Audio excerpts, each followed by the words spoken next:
আসলে কি হানাদাররা পাক বাহিনী মানুষ খুন করলে, মা বোনের সাম্য সংগ্রাম নষ্ট করলে, বাড়ি ঘর পড়িয়ে দিলে তারা পাক পায় না, না পাক পায়।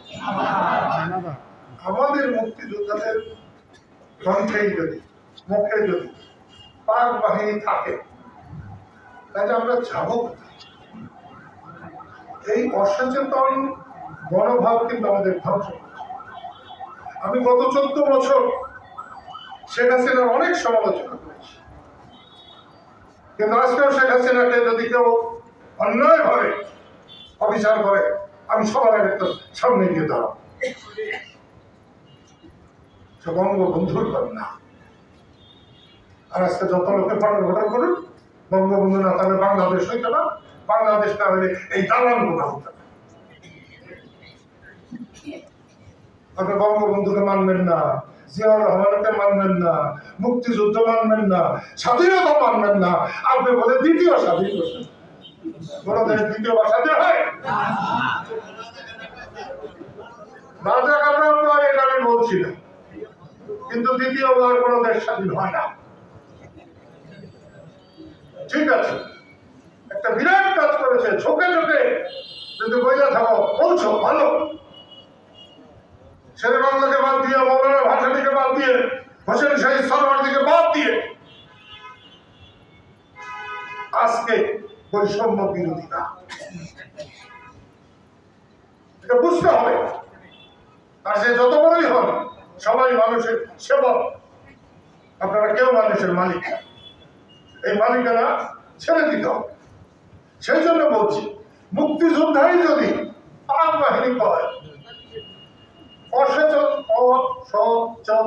ভাবে, তাহলে আমরা কোথায় গিয়ে দাঁড়াবো?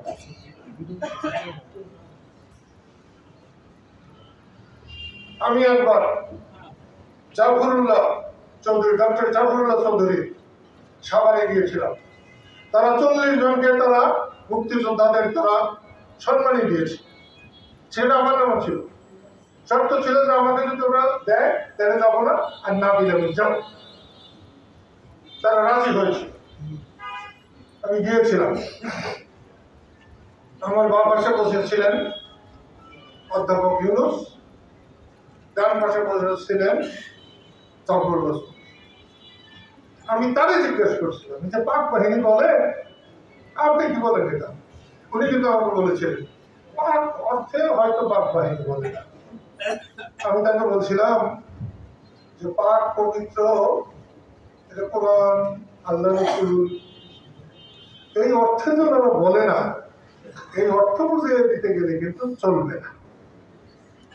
তিনি মানছিলেন। আমি সব কাজের মুক্তিযোদ্ধাকে এই মুহূর্তের থেকে হানাদাররা পাক বাহিনী না। হানাদার বললেই তো হানাদার, পাক হলো পবিত্র, হানাদার হলো অপবিত্র, দুইটাকে একসাথে না। ঠিক না, একটু ভাবলেই এটাকে দূর করা যাবে। কাউকে কাউকে বললে তারা বলে কি গন্ডগোলের মতো। মুক্তিযুদ্ধের সময়, মুক্তিযুদ্ধের সময়টা গন্ডগোলের ঘোষণা ভাগ, অল্প সময়, কিন্তু পৃথিবীর ইতিহাস এত সংগ্রাম এত অল্প সময় খুব বেশি দেশে হয়।